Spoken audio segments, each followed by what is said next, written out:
नमस्कार दोस्तों। आज हम मुंशी प्रेमचंद की कहानी पूर्व संस्कार सुनेंगे। सज्जनों के हिस्से में भौतिक उन्नति कभी भूल कर ही नहीं आती।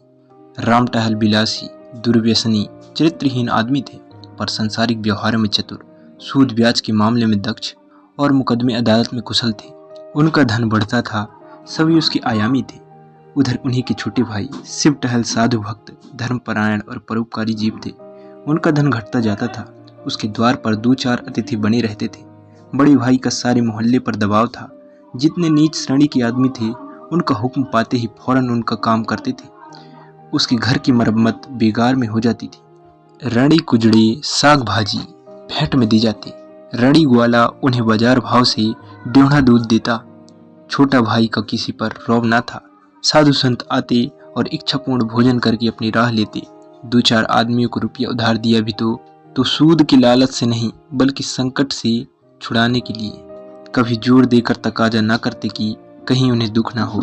इस तरह कई साल गुजर गए, यहाँ तक कि शिव टहल की सारी संपत्ति परमार्थ में उड़ गई। रुपये भी बहुत डूब गए। उधर राम टहल ने नया मकान बनवा लिया, सोने चांदी की दुकान खोल ली, थोड़ी जमीन भी खरीद ली और खेती बाड़ी भी करने लगे। शिव टहल को अब चिंता हुई, निर्वाह कैसे होगा। धन ना था कि कोई रोजगार करते। वह व्यवहार बुद्धि भी ना थी जो बिना धन के भी अपनी राह निकाल देते हैं। किसी से ऋण लेने की हिम्मत ना पड़ती थी। रोजगार में घाटा हुआ तो देगा कहाँ से। किसी दूसरे आदमी की नौकरी भी ना कर सकते थे। कुल मर्यादा भंग होती थी। 2-4 महीने तो ज्यों त्यों करके काटे। अंत में चारों ओर से निराश होकर बड़े भाई के पास गए और कहा, भैया, अब मेरी और मेरे परिवार के पालन का भार आपके ऊपर है। आपकी सिवा आप किसकी शरण लूं? राम टहल ने कहा, इसकी कोई चिंता नहीं। तुमने कुकर्म में तो धन उड़ाया नहीं। जो कुछ किया उससे कुल कीर्ति ही फैली है। मैं धूर्त हूँ, संसार को ठगना जानता हूँ। तुम सीधे साधे आदमी हो, दूसरे ने तुम्हें ठग लिया। यह तुम्हारा ही घर है। मैंने जो जमीन ली है उसकी तहसील वसूल करो, खेती बाड़ी का काम संभालो। महीने में तुम्हें जितना खर्च पड़े मुझसे ले जाओ। हाँ, एक बात मुझसे ना होगी, मैं साधु संतों का सत्कार करने को 1 पैसा भी ना दूंगा और ना तुम्हारे मुंह से अपनी निंदा सुनूंगा। शिव टहल ने गदगद कंठ से कहा, भैया, मुझसे इतनी भूल अवश्य हुई कि मैं सबसे आपकी निंदा करता रहा हूँ, उसे क्षमा करो। अब से मुझे अपनी निंदा करते सुनना तो जो चाहे दंड देना। हाँ, आपसे मेरी एक विनय है। मैंने अब तक अच्छा किया या बुरा, पर भाभी जी को मना कर देना कि उसके लिए मेरा तिरस्कार ना करें। राम टहल, अगर वह अभी तुम्हें ताना देगी तो मैं उनकी जीभ खींच लूँगा। राम टहल की जमीन शहर के 10-12 कोस पर थी। वहाँ एक कच्चा मकान भी था। बैल, गाड़ी, खेत की अन्य सामग्रियाँ वहाँ रहती थी। शिव टहल ने अपना घर भाई को सौंपा और अपने बाल बच्चों को लेकर गांव चले गए। वहाँ उत्साह के साथ काम करने लगे। नौकरों ने काम में चौकसी की, परिश्रम का फल मिला। पहले ही साल उपज ड्योढ़ी हो गई और खेती का खर्च आधा रह गया। पर स्वभाव को कैसे बदले, पहले की तरह तो नहीं, पर अब भी 2-4 मूर्तियाँ शिव टहल की कीर्ति सुनकर आ ही जाती थी और शिव टहल को विवश होकर अपनी सेवा और सत्कार करना ही पड़ता था। हाँ, अपने भाई से यह बात छिपाते थे कि कहीं वह अप्रसन्न होकर जीविका का यह आधार भी न छीन ले। फल यह होता कि उन्हें भाई से छिपाकर अनाज, भूसा, खली आदि बेचना पड़ता। इस कमी को पूरी करने के लिए वह मजदूरों से और भी कड़ी मेहनत लेते थे और खुद भी कड़ी मेहनत करते। धूप, ठंड, पानी, बूंदाबांदी की बिल्कुल परवाह न करते थे। मगर कभी इतना परिश्रम तो किया ना था। शरीर शक्तिहीन होने लगा। भोजन भी रूखा सूखा मिलता था। उस पर कोई ठीक समय नहीं। कभी दोपहर को खाया, कभी तीसरे पहर। कभी प्यास लगी तो तालाब का पानी पी लिया। दुर्बलता रोग का पूर्व रूप है। बीमार पड़ गए। देहात में दवा दारू का सुविधा ना था। भोजन में भी कुपथ्य करना पड़ता था। रोग ने जड़ पकड़ ली। ज्वर ने प्लीहा का रूप धारण किया और प्लीहा ने 6 महीने में काम तमाम कर दिया। राम टहल ने यह शोक समाचार सुना तो उन्हें बड़ा दुख हुआ। इन 3 वर्षों में उन्हें 1 पैसे का नाश नहीं लेना पड़ा। गुड़, घी, भूसा, चारा, उपले, ईंधन सब गांव से चला आता था। बहुत रोए, पछतावा हुआ कि मैंने भाई की दवा दरवन की कोई फिक्र नहीं की। अपने स्वार्थ की चिंता में उसे भूल गया। लेकिन मैं क्या जानता था कि मलेरिया का ज्वर प्राणघातक ही होगा, नहीं तो यथाशक्ति अवश्य इलाज करता। भगवान की यही इच्छा थी, फिर मेरा क्या वश। खेती को संभालने वाला ना था। इधर राम टहल को खेती का मजा मिल गया था, उस पर विलासिता ने उनका स्वास्थ्य भी नष्ट कर डाला था। अब वह देहात की स्वच्छ जलवायु में रहना चाहते थे। निश्चय किया खुद ही गांव में जाकर खेती बाड़ी करूं। लड़का जवान हो गया था, शहर का लेन देन उसे सौंपा और देहात चले आए। यहाँ उनका समय और चित्त विशेषकर गौओं की देखभाल में लगता था। उसके पास एक जमुना पारी बड़ी राय की गाय थी। उसे कई साल हुए बड़ी शौक से खरीदा था। दूध खूब देती थी, सीधी इतनी की बच्चा भी सींग पकड़ ले तो ना बोलती। वह इन दिनों गाभिन थी, उसे बहुत प्यार करती थी। शाम सवेरे उसकी पीठ सहलाते, अपनी हाथों से अनाज खिलाते। कई आदमी उसके ड्योढ़े दाम देते थे, पर राम टहल ने ना बेची। जब समय पर गऊ ने बच्चा दिया तो राम टहल ने धूमधाम से उसका जन्मोत्सव मनाया। कितने ही ब्राह्मणों को भोजन कराया। कई दिन तक गाना बजाना होता रहा। इस बछड़े का नाम रखा गया जवाहिर। एक ज्योतिषी से उनका जन्म पत्रा भी बनवाया गया। उसके अनुसार बछड़ा बड़ा होनहार, बड़ा भाग्यशाली, स्वामी भक्त निकला। लेकिन केवल छठे वर्ष उस पर एक संकट की संकट थी। उससे बच गया तो फिर जीवन पर्यंत सुख से रहेगा। बछड़ा श्वेत वर्ण का था। उसके माथे पर एक लाल तिलक था। आंखें गजरी थी। स्वरूप का अत्यंत मनोहर और हाथ पांव का सुडौल था। दिन भर कलोले किया करता था। राम टहल का चित्त उसे छलांग भरते देखकर प्रफुल्लित हो जाता था। वह उनसे इतना हिल मिल गया कि उनके पीछे पीछे कुत्ते की भांति दौड़ा करता था। जब वह शाम और सुबह को अपनी खाट पर बैठकर असामियों से बातचीत करने लगते तो जवाहिर उनके पास खड़ा होकर उनके हाथ या पैर को चाटता था। वह प्यार से उसकी पीठ पर हाथ फेरने लगती तो उसकी पूंछ खड़ी हो जाती और आंखें हृदय के उल्लास से चमकने लगती।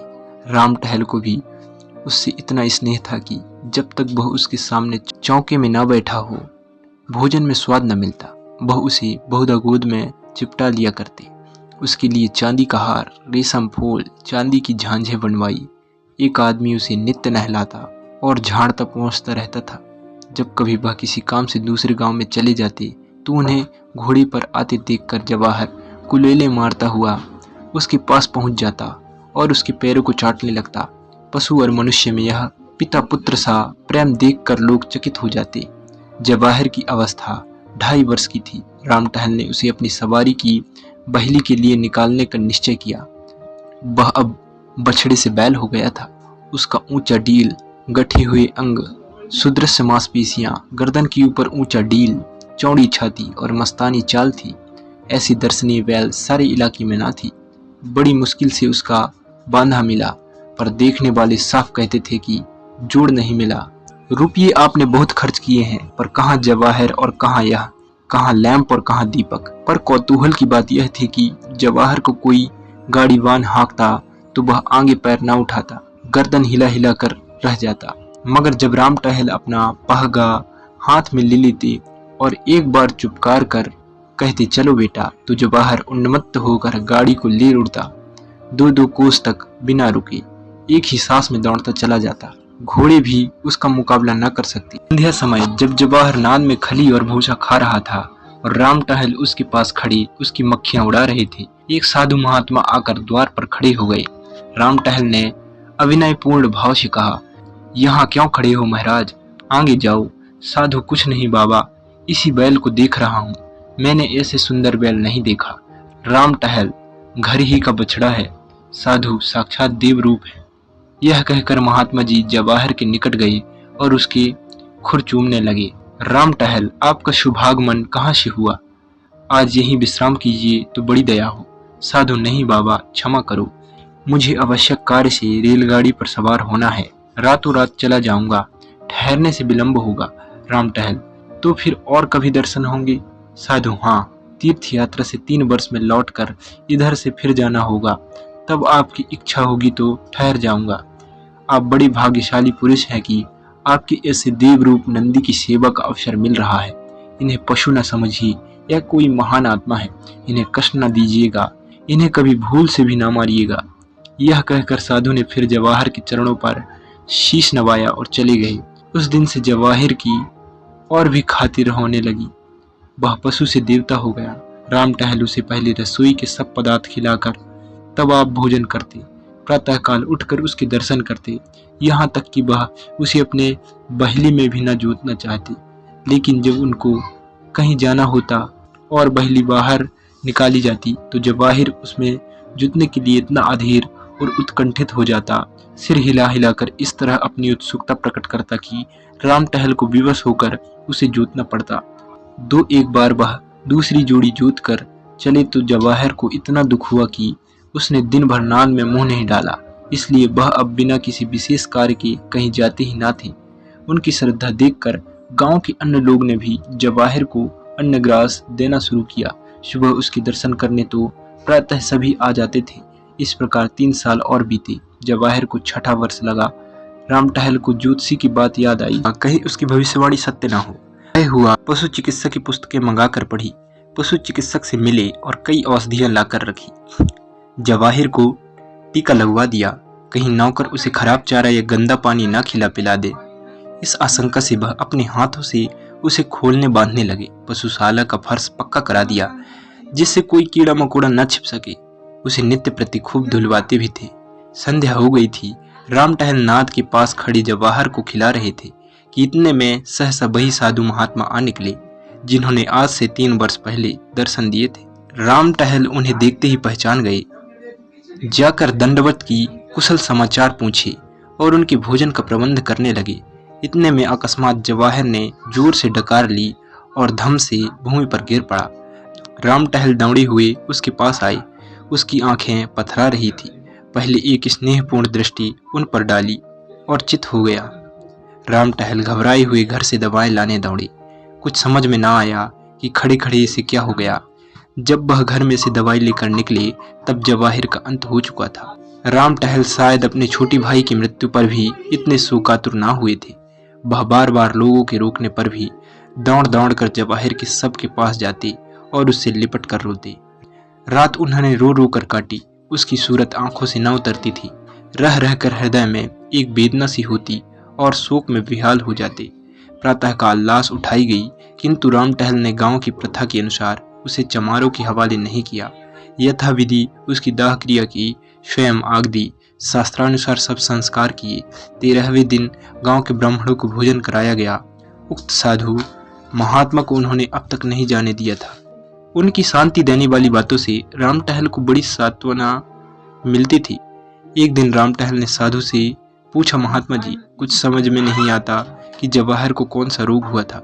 ज्योतिषी जी ने उसके जन्म पत्र में लिखा था कि उसका 6ठा साल अच्छा ना होगा, लेकिन मैं इस तरह किसी जानवर को मरते नहीं देखा। आप तो योगी हैं, यह रहस्य कुछ आपकी समझ में आता है? साधु, हाँ। साधु, वह उस जन्म का कोई सचरित्र साधु भक्त परोपकारी जीव था। उसने आपकी सारी संपत्ति धर्म कार्यों में उड़ा दी थी। आपके संबंधियों में ऐसे कोई सज्जन था? राम टहल, हाँ महाराज था। साधु, उसने तुम्हें धोखा दिया, तुमसे विश्वासघात किया। तुमने उसे अपना कोई काम सौंपा था।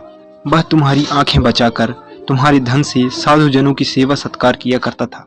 राम टहल, मुझे उस पर इतना संदेह नहीं होता, पर इतना सरल प्राकृतिक, इतना सच्चरित्र मनुष्य था कि बेईमानी करने का उसे कभी ध्यान भी नहीं आ सकता था। साधु, लेकिन उसने विश्वासघात अवश्य किया, अपने स्वार्थ के लिए नहीं, अतिथि सत्कार के लिए सही, पर था वह विश्वासघाती। राम टहल, संभव है दुर्व्यवस्था ने उसे धर्म पथ से विचलित कर दिया हो। साधु, हाँ, यही बात है। उस प्राणी को स्वर्ग में स्थान देने का निश्चय किया गया, पर उसे विश्वासघात का प्रायश्चित करना आवश्यक था। उसने बेईमानी से तुम्हारा जितना धन हर लिया था, उसकी पूर्ति के लिए उसे तुम्हारे यहाँ पशु का जन्म दिया गया। यह निश्चय कर लिया गया कि 6 वर्ष में प्रायश्चित पूरा हो जाएगा। इतनी अवधि तक वह तुम्हारे यहाँ रहा। ज्यों ही अवधि पूरी हो गई त्यों उसकी आत्मा निष्पाप और निर्लिप्त होकर निर्वाण पद की ओर प्राप्त हो गई। महात्मा जी तो दूसरे दिन विदा हो गए, लेकिन राम टहल के जीवन में उसी दिन से एक बड़ा परिवर्तन दिखाई पड़ने लगा। उनकी चित्त वृत्ति बदल गई। दया और विवेक में हृदय परिपूर्ण हो गया। वह मन में सोचते, जब ऐसे धर्मात्मा प्राणी को जरा से विश्वासघात के लिए इतना कठोर दंड मिला तो मुझ जैसे को कर्मी की क्या दुर्गति होगी। यह बात उनके ध्यान से कभी न उतरती थी। दोस्तों, अगर आपको ये कहानी अच्छी लगी हो तो लाइक, शेयर और कमेंट कीजिए और ऐसे ही नए वीडियो के लिए चैनल को सब्सक्राइब कर लीजिए।